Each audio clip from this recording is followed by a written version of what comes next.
अब हम revaluation account का एक पूरा क्वेश्चन एनसीईआरटी की बुक से क्वेश्चन नंबर 27 सॉल्व करेंगे।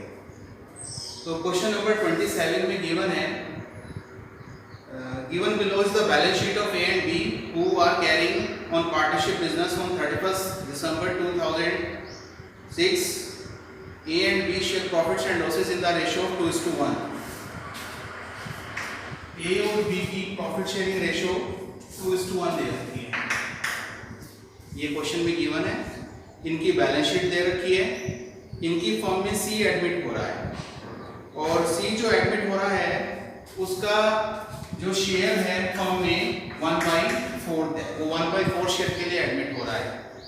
इसमें ये बता रखा है कि C will bring in ₹1 lakh as his capital। तो C कैपिटल लेके आएगा फर्म में 1 लाख रुपीस और and 60,000 as share of goodwill, और जो उसका गुडविल का शेयर होगा, गुडविल लेके आएगा वो 60,000 रुपीस। और इसके बाद सेकंड एडजस्टमेंट से सारी रिवैल्यूएशन के ट्रांजैक्शंस दे रखे हैं। प्लांट एप्रिसिएट करना है, बिल्डिंग एप्रिसिएट करनी है, और लास्ट में क्वेश्चन पुट अप किया गया है कि pass the necessary journal entries, prepare revaluation account and partners capital account and show the balance sheet after the admission of C. तो हम जर्नल एंट्री से शुरुआत करते हैं। पहली जर्नल एंट्री होगी यहाँ पर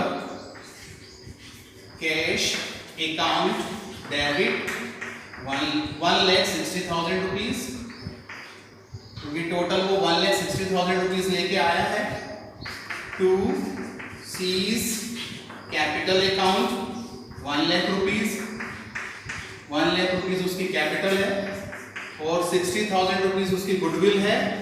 तो premium for goodwill account 60,000। Narration लिख देंगे, amount of capital and goodwill brought in by C। ये इसकी जर्नल एंट्री हो जाएगी पहली। अब ये जो प्रीमियम फॉर गुडविल है ये डिस्ट्रीब्यूट होगी A और B में, उनकी सैक्रिफाइसिंग रेशियो में। तो इस क्वेश्चन में अगर हम सैक्रिफाइसिंग रेशियो कैलकुलेट करेंगे तो वो 2:1 ही निकल के आएगी A और B की। तो हम प्रीमियम फॉर गुडविल को इस सैक्रिफाइसिंग रेशियो में A और B के कैपिटल अकाउंट में क्रेडिट कर देते हैं। उसकी जनरल एंट्री हो जाएगी, premium for goodwill account debit ₹60,000 to A's capital account ₹2:3 में डिवाइड होना है, तो इसको मिलेगा 40,000 और टू B's कैपिटल अकाउंट इसको मिलेगा 20,000 रुपीज। नरेशन लिख देंगे, goodwill brought in by C credited to A's and B's capital account in their sacrificing ratio, that is 2:1। अब हम आगे इसकी जर्नल एंट्रीज पास आउट करते हैं। आगे रिवैल्यूएशन से रिलेटेड एंट्रीज हैं। तो सेकंड एडजस्टमेंट जो दे रखी, plant is to be appreciated to ₹1,20,000। A और B की बैलेंस शीट में प्लांट 1 लाख रुपीस दे रखा है, इसको अब एप्रिसिएट करके 1,20,000 तक ले जाना है। तो प्लांट की वैल्यू इंक्रीज हो रही है। प्लांट की वैल्यू इंक्रीज होने का मतलब है इंक्रीज इन असेट्स, और इंक्रीज इन असेट्स को करते हैं डेबिट। तो हम करेंगे प्लांट अकाउंट डेबिट ₹20,000, और अगर असेट्स इंक्रीज हो रही है during revaluation, that is profit, और प्रॉफिट को क्रेडिट करना है हमें रिवैल्यूएशन अकाउंट में, टू रिवैल्यूएशन अकाउंट ₹20,000। और यहाँ नरेशन लिख देंगे, being appreciation in the value of plant. Next transaction देखते हैं। नेक्स्ट ट्रांजैक्शन दे रखी है, वैल्यू ऑफ बिल्डिंग को भी 10% एप्रिसिएट करना है। तो वैल्यू ऑफ बिल्डिंग को अगर एप्रिसिएट करना है तो बिल्डिंग की वैल्यू में इंक्रीज हो रहा है। बिल्डिंग की वैल्यू यहाँ मान लिया 50,000 गिवन है, 10% से इंक्रीज होनी है, तो फिर मान लिया 50,000 का 10% बैठेगा 15,000। 15,000 से अगर इंक्रीज करनी है तो building account debit ₹15,000 to revaluation account ₹15,000। Narration हम बिल्कुल वही लिख देंगे जैसे ऊपर लिखी है, बस प्लांट की जगह यहाँ बिल्डिंग लिख देंगे, being appreciation in the value of building. Next, इसके बाद यहाँ stock is found over valued by ₹4,000। ए और बी की बैलेंस शीट में असेट्स में स्टॉक दे रखा है ₹40,000। इसकी वैल्यू ₹4,000 ओवर है, ज्यादा बताई गई है, यानी कि आज की डेट में ये उतना अमाउंट नहीं रख रहा है, वैल्यू नहीं रख रहा है, तो इसको हमें 4,000 से डिक्रीज करना पड़ेगा।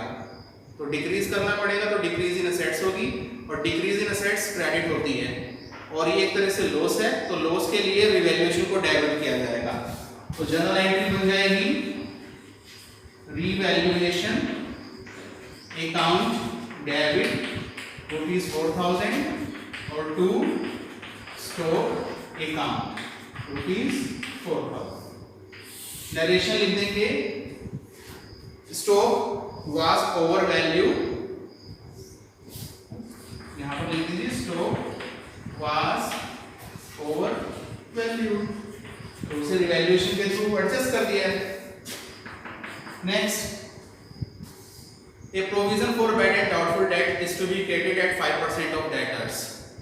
Provision bad and doubtful dates के लिए क्रिएट करने की बात हो रही है, तो डेटर्स दे रखे हैं ₹60,000, उसका 5% बैठेगा ₹3,000। ₹3,000 से प्रोविजन बनाने का मतलब है इंक्रीज इन लायबिलिटी, और इंक्रीज इन लायबिलिटी क्या होती है? क्रेडिट, और increase in liability is a case of loss, तो लॉस के केस में रिवैल्यूएशन डेबिट हो जाएगा। तो जनरल एंट्री हम यहाँ पर बनाएंगे revaluation account debit ₹3,000 to provision for bad and doubtful debts ₹3,000। तो यहाँ नरेशन लिख देंगे, being provision made for bad and doubtful debt। Last में एक और ट्रांजैक्शन दे रखी है, creditors were unrecorded to the extent of ₹1,000। Balance sheet में क्रेडिटर्स दे रखे हैं ₹58,000 के, तो रिवैल्यूएशन के दौरान पता चला कि 1,000 के क्रेडिटर्स तो अनरिकॉर्डेड है। अगर अनरिकॉर्डेड है तो उनको अब रिकॉर्ड किया जाएगा ड्यूरिंग रिवैल्यूएशन। तो रिकॉर्ड करने का मतलब है क्रेडिटर्स की वैल्यू में इंक्रीज होगा, और क्रेडिटर्स की वैल्यू में इंक्रीज होने का मतलब है इंक्रीज इन लायबिलिटीज, और इंक्रीज इन लायबिलिटीज को करते हैं क्रेडिट, और ये एक तरह से लॉस है, तो लॉस के केस में रिवैल्यूएशन डेबिट होगा। तो हम जनरल एंट्री पास आउट करेंगे, revaluation account debit ₹1,000 to creditors account ₹1,000, और इसमें नरेशन लिख दी जाएगी, क्रेडिटर्स वर अनरिकॉर्डेड, तो उसको बीइंग क्रेडिटर्स वर अनरिकॉर्डेड, इसको एडजस्टमेंट के थ्रू रिवैल्यूएशन के थ्रू रिकॉर्ड किया जा रहा है। तो अब हम इस क्वेश्चन की जनरल एंट्री तो कर चुके हैं, मगर अब हमें क्या करना है, अब इस जनरल एंट्रीज की हेल्प से हम रिवैल्यूएशन अकाउंट बनाएंगे, और रिवैल्यूएशन से हमें ड्यूरिंग रिवैल्यूएशन जो प्रॉफिट या लॉस हुआ है हम उसको कैलकुलेट करेंगे, और वो ए और बी की कैपिटल में ट्रांसफर कर दिया जाएगा उनकी होल्ड प्रॉफिट शेयरिंग रेशियो में। अब हम इस क्वेश्चन का रिवैल्यूएशन अकाउंट बनाते हैं। तो पहली जनरल एंट्री है plant account debit to revaluation account. Revaluation account में जब हम लेजर पोस्टिंग करेंगे तो यहाँ पर हम लिख देंगे by plant account ₹20,000। Journal entry है building account debit to revaluation account. और रिवैल्यूएशन अकाउंट में जब हम लेजर पोस्टिंग करेंगे तो यहाँ पर हम लिख देंगे बाय बिल्डिंग अकाउंट ₹15,000। तीसरी जनरल एंट्री है revaluation account debit to stock account. तो जब हम रिवैल्यूएशन अकाउंट में लेजर पोस्टिंग करेंगे तो हम यहाँ पर लिख देंगे डेबिट साइड में to stock account ₹4,000। Next journal entry है revaluation account debit to provision for bad debts. और इसकी जब हम रिवैल्यूएशन अकाउंट में लेजर पोस्टिंग करेंगे तो डेबिट साइड में लिख देंगे to provision for bad and doubtful debts ₹3,000। Last revaluation की जनरल एंट्री है revaluation account debit to creditors account. तो रिवैल्यूएशन अकाउंट में जब हम लेजर पोस्टिंग करेंगे तो यहाँ पर लिख देंगे डेबिट साइड में टू क्रेडिटर्स अकाउंट ₹1,000। तो इस तरह हमारा रिवैल्यूएशन अकाउंट तैयार हो जाएगा। अब हम इस रिवैल्यूएशन से जो प्रॉफिट या लॉस हो रहा है वो ए और बी के कैपिटल को उससे डेबिट या क्रेडिट करेंगे। तो क्रेडिट साइड का टोटल आ रहा है ₹35,000। यही टोटल यहाँ पर लिख देंगे ₹35,000। अगर हम बैलेंस करेंगे तो बैलेंस निकल के आ जाएगा यहाँ पर 27,000। ये प्रॉफिट होगा रिवैल्यूएशन का। इस प्रॉफिट को हम पार्टनर्स कैपिटल अकाउंट में ट्रांसफर कर देंगे ए और बी के उनकी ओल्ड प्रॉफिट शेयरिंग रेशियो में, जो कि थी 2:1। तो 27,000 को 2:1 में डिवाइड करेंगे तो 18,000 ए को मिलेगा और 9,000 बी को प्रॉफिट मिलेगा। तो ये जो हमने लास्ट प्रॉफिट ट्रांसफर की एंट्री निकाली वो रिवैल्यूएशन अकाउंट के थ्रू हमें पता चली है। तो हम इसकी भी जनरल एंट्री पास आउट करेंगे। 7 के बाद यहाँ पर 8 जनरल एंट्री और पास आउट करनी पड़ेगी। उस एंट्री को हम ऐसे लिखेंगे revaluation account debit ₹27,000 to A's capital account और to B's capital account. 18,000 ₹A को प्रॉफिट मिलेगा, 9,000 बी को प्रॉफिट मिलेगा। डायरेक्शन लिख देंगे being profit on revaluation credited to A's and B's capital account. ये लास्ट जनरल एंट्री हो जाएगी। तो इस तरह इस क्वेश्चन की सारी जनरल एंट्रीज भी हो जाएंगी और रिवैल्यूएशन अकाउंट भी इसका तैयार हो जाएगा। अब हम इस क्वेश्चन का पार्टनर्स कैपिटल अकाउंट बनाएंगे एबीसी का। तो इसमें कैपिटल जो दे रखी है ए और बी की वो 1,80,000 और 1,50,000 दे रखी है। इसको हम यहाँ पर ड्रॉप डाउन कर देंगे बाई बैलेंस ड्रॉप डाउन 1,80,000 और 1,50,000। सी जो कैपिटल लेके आया 1,00,000 रुपीज, उसके लिए हमने जनरल एंट्री पास करी थी cash account debit to C's capital account. तो सीज कैपिटल अकाउंट में जब हम लेजर पोस्टिंग करेंगे तो यहाँ पर हम लिख देंगे बाय कैश अकाउंट और उसकी कैपिटल हो जाएगी 1,00,000 रुपीज। सी 60,000 रुपीज गुडविल लेके आया है और वो गुडविल ए और बी की कैपिटल में क्रेडिट हुई है। तो ए और बी के कैपिटल अकाउंट गुडविल से क्रेडिट कर देंगे by premium for goodwill account. तो 40,000 ए को क्रेडिट हुई है गुडविल और 20,000 बी को क्रेडिट हुई है। और इसमें रिवैल्यूएशन का जो प्रॉफिट 27,000 निकल के आया है वो भी ए और बी को क्रेडिट हुआ है। तो उसको भी हम यहाँ पर क्रेडिट कर देंगे बाय रिवैल्यूएशन अकाउंट। 18,000 ए को मिला है प्रॉफिट और 9,000 बी को मिला है प्रॉफिट। तो अब हम इनके क्लोजिंग बैलेंस कैलकुलेट कर लेते हैं। तो सी का टोटल 1,00,000 रुपीज आ जाएगा इसका टोटल आ जाएगा बी का 1,79,000 रुपीज, ए का टोटल आ जाएगा 2,38,000 रुपीज इसका टोटल आ जाएगा। यही टोटल मैं यहाँ पर लिख देता हूँ 2,38,000 रुपीज, 1,79,000 रुपीज और 1,00,000 रुपीज। और यहाँ पर इसी को मैं बैलेंस में दिखा देता हूँ। To balance carry down 2,38,000 rupees, 1,79,000 rupees और 1,00,000 रुपीज। तो ये हमारे पार्टनर्स कैपिटल अकाउंट के क्लोजिंग बैलेंसेस आ जाएंगे, जिनको हम नई फर्म की बैलेंस शीट में जगह देंगे। अब हम नई फर्म की बैलेंस शीट बनाना सीख लेते हैं, जिसके लिए हमें ओल्ड बैलेंस शीट को बेस बना के चलना पड़ेगा। तो सबसे पहले यहाँ पर हम लिखेंगे कैश इन हैंड। पुरानी बैलेंस शीट में 10,000 रुपीज कैश अवेलेबल था ए और बी के पास, मगर जो सी है वो 1,60,000 रुपीज कैपिटल और गुडविल की फॉर्म में लेके आया कैश। तो टोटल कैश बढ़कर हो जाएगा 1,70,000 rupees. Cash at bank 40,000 rupees लिखा हुआ है, इसमें कोई भी चेंज नहीं हुआ है, तो इसको ऐसे लिख देंगे कैश एट बैंक 40,000 रुपीज।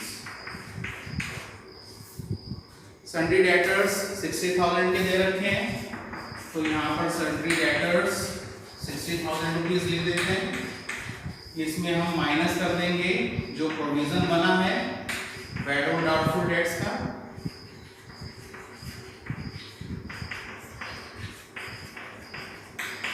₹3,000 का, वो माइनस कर देंगे तो सन्ड्री डेटर्स रह जाएंगे 57,000 रुपीज के।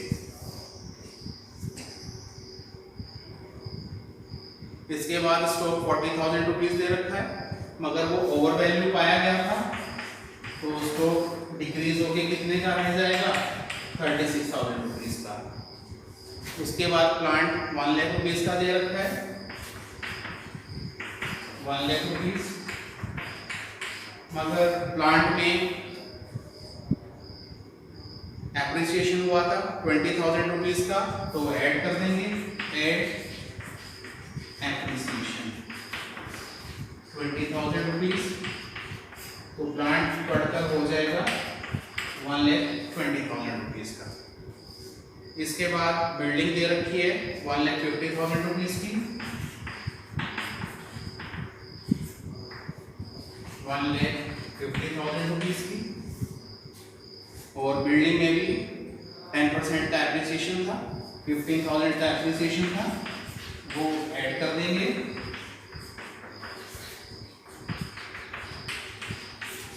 तो बिल्डिंग बढ़कर हो जाएगी 1,65,000 रुपीज की। अब लायबिलिटी साइड में देख लेते हैं। लायबिलिटी साइड में बिल्स पेबल 10,000 रुपीज दे रखा है, बिल्स पेबल 10,000 रुपीज लिख देंगे। क्रेडिटर्स 58,000 रुपीज के दे रखे हैं, क्रेडिटर्स 58,000 के, बट 1,000 क्रेडिटर्स 1,000 रुपीज के क्रेडिटर्स अनरिकॉर्डेड थे, तो उनको भी अब रिकॉर्ड में लाना है, तो नई बैलेंस शीट में 59,000 के शो होंगे। Outstanding expenses, outstanding expenses question में गिवन है 2,000 रुपीज के, एज इट इज लिख देंगे।